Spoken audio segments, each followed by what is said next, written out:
Téléspectateurs de la Voix Sainte TV, bonjour et bienvenue à ce flash. L'église Pentecôte Saint-Feu International a organisé son culte de louange et d'adoration le dimanche 23 avril 2017. C'était à Yopougon, la plus vaste commune d'Abidjan en Côte d'Ivoire. Le premier responsable de cette église a délivré un message d'espoir au peuple de l'Éternel sur la base de 2 Rois chapitre 4 verset 1.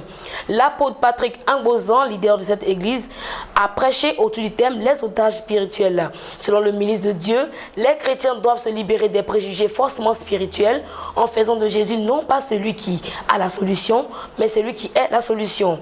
En marge du culte de louange et d'adoration organisé par l'église Pentecôte Saint-Feu International, le serviteur de Dieu a levé un coin de voile sur les projets de l'école pastorale située au sein de la dite église. Le Conseil des ministres a adopté le mercredi 3 mai 2017 dans le cadre de l'amélioration de la qualité de l'eau en milieu urbain et du renforcement de la capacité de l'Office national de l'eau potable, un décret. Ce décret porte ratification d'un accord de prêt d'un montant de 29,3 milliards de francs CFA, conclu le 20 février 2017 entre l'Association internationale de développement et de la République de Côte d'Ivoire. Cette importante somme servira au financement du projet de renforcement de l'alimentation en eau potable en milieu urbain, comme indiqué par le porte-parole du gouvernement, Bruno Nabané Koné. Le 4 mai 2017, le monde entier a célébré la journée internationale des sapeurs-pompiers militaires, l'occasion de rendre hommage à ces braves soldats du feu qui sauvent des vies quelquefois au détriment de la leur. Ils sont casqués dans les casernes, prêts à partir en mission,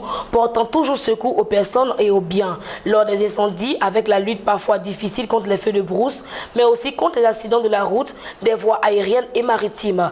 Les sapeurs-pompiers militaires, malgré quelques critiques dues aux difficultés inhérentes à leur corps de métier, demeurent d'un apport inestimable pour les populations. En sport, la dépouille de l'ivoiro-gabonais Brou Apanga Moïse, décédé à la suite d'une crise cardiaque lors d'un entraînement avec son club FC 105 de Libreville le 26 avril 2017, sera rapatrié à Abidjan. L'information a été annoncée par le ministre gabonais des Sports. À ce sujet, une veillée sera organisée le 12 mai prochain au stade Nzeg Anyong dans le 6e arrondissement de Libreville. La Fédération internationale de basketball a autorisé le jeudi 4 mai 2017 le port de voile par les joueurs de basket. Selon un communiqué de l'instance, la nouvelle règle a été développée afin de minimiser le risque de blessure et de préserver une uniformité de couleur avec le reste de l'équipement vestimentaire. Cette décision, qui doit encore être ratifiée lors du congrès de l'instance mondiale, entrera en vigueur le 1er octobre 2017. Des milliers d'opposants au président socialiste Nicolas Maduro étaient réunis à Caracas contre son projet de nouvelle constitution, dénonçant une manœuvre pour repousser les élections et s'accrocher au pouvoir. La police et la garde nationale militarisée, avec l'appui de camions blindés anti-émeutes, bloquaient à la mi-journée du mercredi 4 mai 2017 les manifestants sur une autoroute de l'est de la capitale, leur lançant des gaz lacrymogènes, des canons à eau et à des tirs de grenades.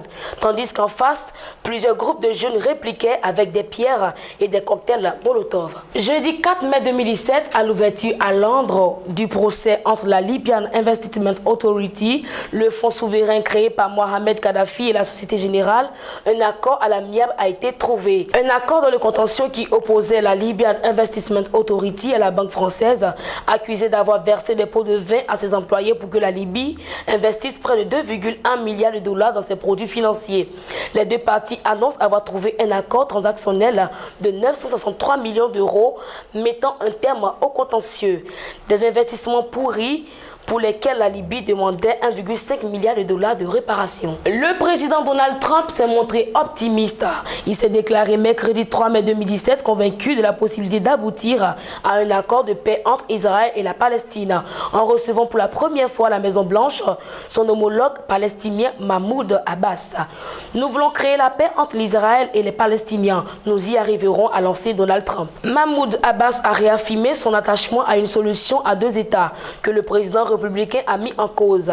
Il a évoqué l'espoir d'un traité de paix historique sous la présidence Trump. Voilà, c'est tout pour ce bulletin d'information. Merci de l'avoir suivi. Au revoir.